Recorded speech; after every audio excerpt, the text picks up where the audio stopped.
안녕하세요. 시사포커스의 태산입니다. 최근 러시아 정보기관에서 중국 공산당 최고 지도자들이 권력 교체 계획을 수립했다는 큰 뉴스가 보도되었습니다.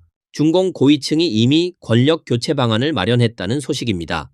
습근평이 건강상의 이유를 들어 권력을 넘기고 후계자는 보다 친서방적인 인물이 될 가능성이 크다고 합니다. 그런데 만약 이 일이 현실화된다면 지정학적 대변혁이 될 것입니다. 특히 중러와 이란 간의 관계는 완전히 재구성될 것입니다. 이 소식통은 매우 신비로운데 러시아 대외정보국과 관련이 있다고 주장하는 텔레그램 계정 제너럴 SVR입니다. 원래는 블라디미르 푸틴 대통령이 유가 문제를 어떻게 처리할 것인지에 대해 언급하던 중이었는데 갑자기 이런 중대한 내용으로 방향이 바뀌었습니다. 이런 소문은 그들만 퍼뜨리는 게 아닙니다. 해외에 꽤 유명한 일인 미디어 효설가도 폭로했는데요. 습근평이 이미 당내 반습근평 세력과 협의를 마치고 중공총석이 중앙군사위원회 주석, 국가주석 등 직책에서 물러날 준비를 하고 있다고 합니다. 그 다음엔 왕양이나 후춘화 같은 인물들이 권력을 이어받고 그 뒤에는 공산당 원로들이 고문 역할을 하며 정권 운영을 보좌할 거라고 전했습니다.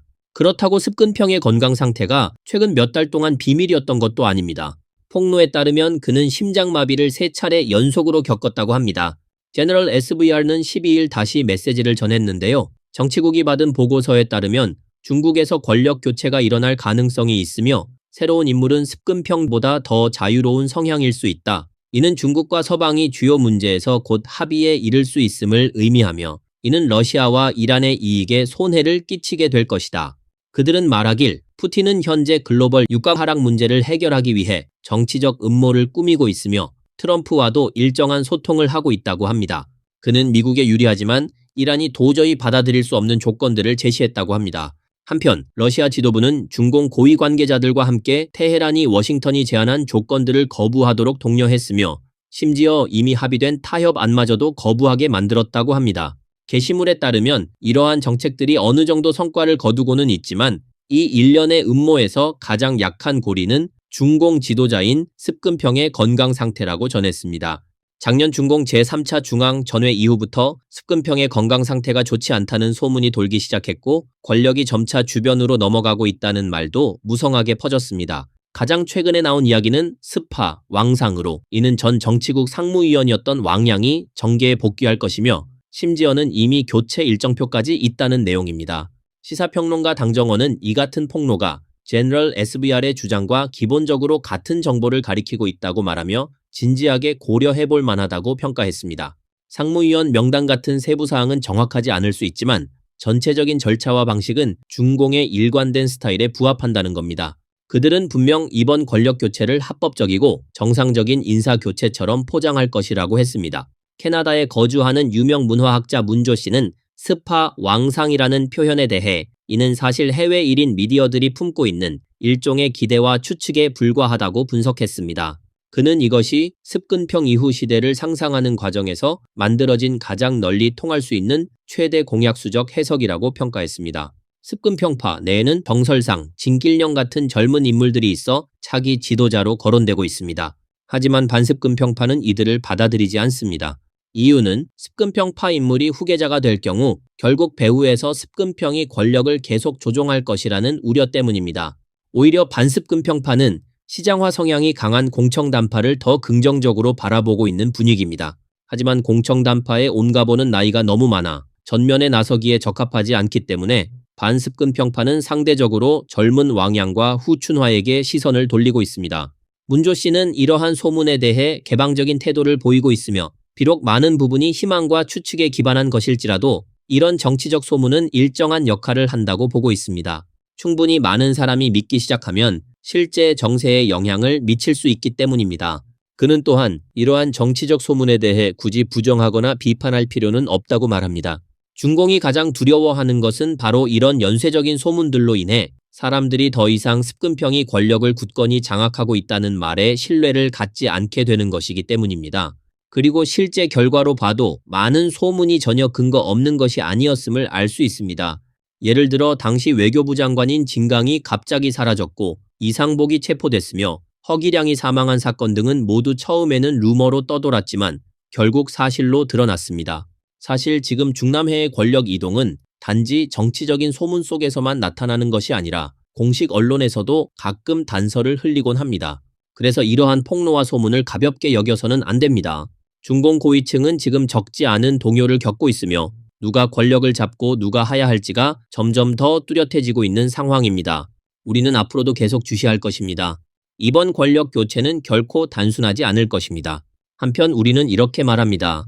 현재 중남해의 권력 교체는 체제가 스스로를 구하기 위해 어쩔 수 없이 진행되는 것이라면서 칼날이 번뜩이고 피비린내 나는 싸움이 이제는 일상이 되고 당 내부에서는 한쪽 세력을 몰아내는 것은 문제가 아니지만 대외적으로는 여전히 하나 된 모습처럼 보여야 한다고 말합니다. 그런가 하면은 누구든 예외 없이 써야 하고 절대로 실수해서는 안 된다는 것이죠. 인민일보에 따르면 6월 13일 중국 공산당은 베이징 인민대회당에서 진운 탄생 120주년 기념 좌담회를 열었습니다. 습근평은 상무위원 6명과 함께 좌담회에 참석하여 중요한 연설을 했습니다. CCTV 영상을 보면 상무위원 7명 외에도 석태봉, 이설회, 장우협, 이강걸, 이홍충 등이 연단에 앉아 있었습니다. 정렬된 무대에서 유일하게 군복을 입고 단정하게 앉아 있는 사람은 장우협입니다. 그야말로 전장의 군부 거물들이며 감군의 분위기가 넘칩니다. 생각해보세요. 2024년 등소평 120주년 기념회에서 군 대표는 묘화였지만 묘화는 이미 공식적으로 낙마했다고 발표했습니다. 그는 2025년 4월 말에 막 인민대표대회 대표 자격을 박탈당했으며 생사는 아무도 모릅니다. 습근평의 또 다른 군 측근인 하위동도 사망했다는 소문이 있습니다. 소문에 따르면 묘화, 하위동, 하괭군, 허기량 등이 습근평이 주도한 그 정변에 연루되었고 장우협에게 일망타진당했다는 얘기가 있습니다.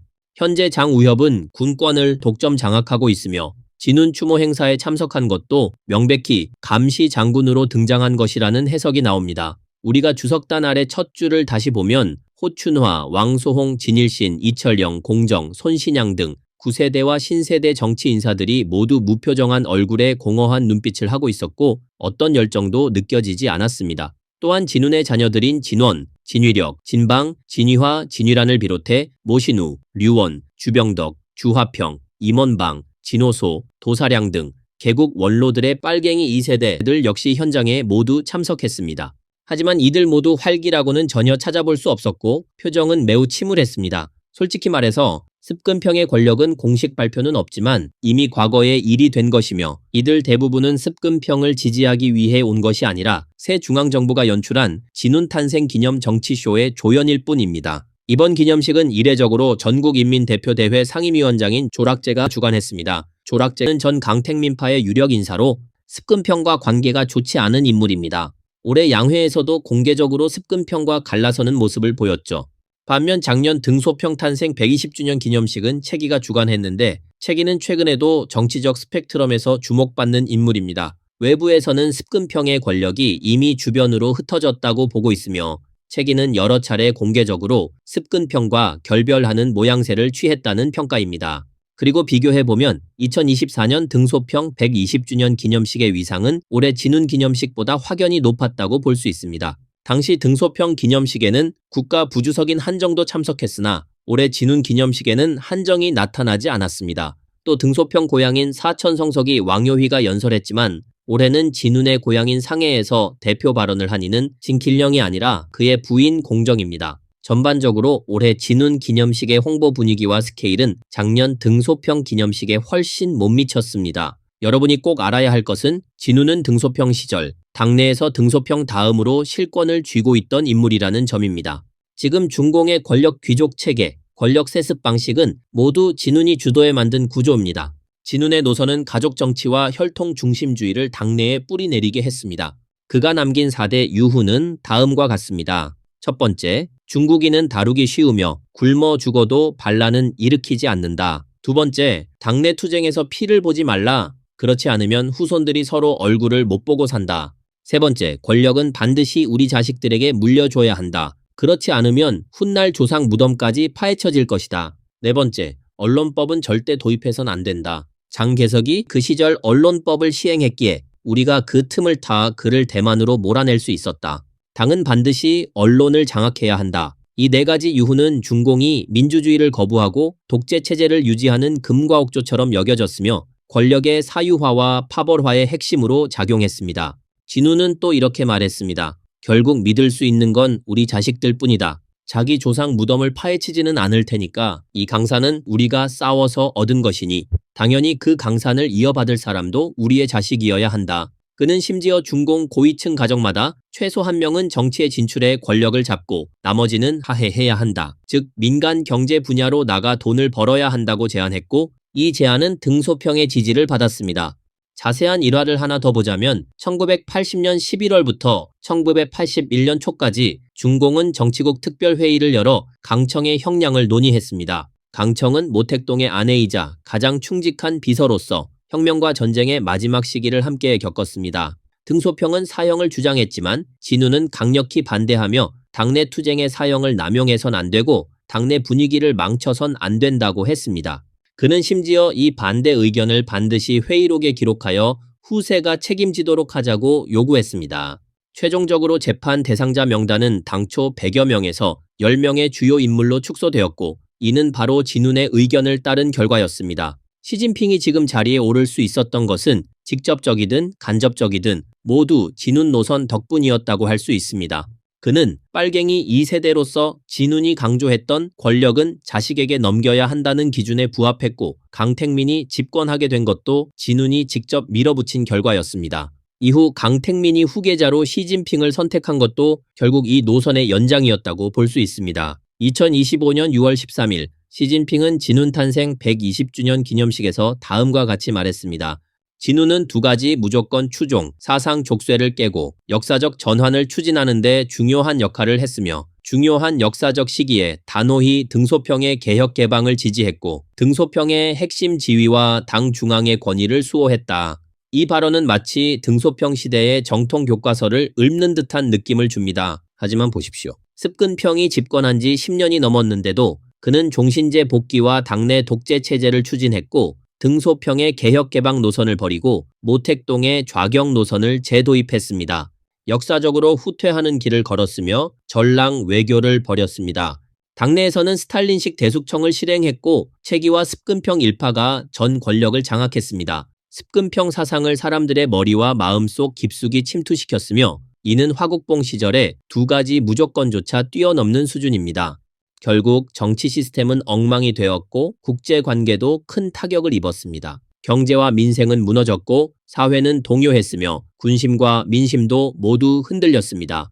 이번에는 습근평의 권력이 당내 원로들과 군부에 의해 체계적으로 견제되고 박탈된 것이 명확하게 드러났습니다. 소식에 따르면 새로운 중앙 지도체제가 이미 수립되어 중국 전국을 실질적으로 장악하기 시작했으며 습근평의 측근이었던 진민이가 온갖 보에게 밀고하여 습근평이 제20차 당대회에서 15명의 원로들에게 조치를 취하려 했다고 전했습니다. 또한 6월 13일에는 폭로자가 인민보에 제보한 편지를 통해 습근평이 이극강을 암살한 전 과정을 폭로하기도 했습니다. 이 관련 내용은 다음 기회에 다루어 보도록 하겠습니다. 다시 말해 습근평은 이미 역사의 치욕의 이름으로 영원히 기록될 운명에 처한 셈입니다. 습근평이 일단 퇴진하게 되면 청사는 피할 수 없을 것입니다.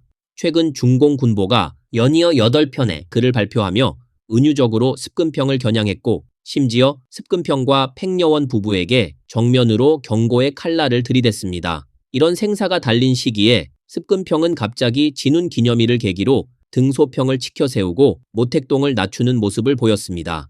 이는 명백히 새 중앙정부와 반습근평파에 대한 호의의 표시로 그들이 자신에게 칼을 겨누지 말아달라고 간청하는 행위로 해석될 수 있습니다. 게다가 최근 그는 부인과 딸 승명택을 대동하여 루카셴코와 함께 만찬을 한 것으로 보아 마치 후사를 부탁하는 듯한 분위기를 풍기고 있습니다. 이번 기회에 진운 기념일을 빌려 당내 투쟁에서는 학살을 시작하지 말라, 그렇지 않으면 후대에 어려워진다라고 다시 한번 호소했는데 이는 마치 무릎을 꿇고 용서를 빌며 생명을 구걸하는 것처럼 들립니다. 오늘 영상은 여기까지입니다. 시청해 주셔서 감사합니다.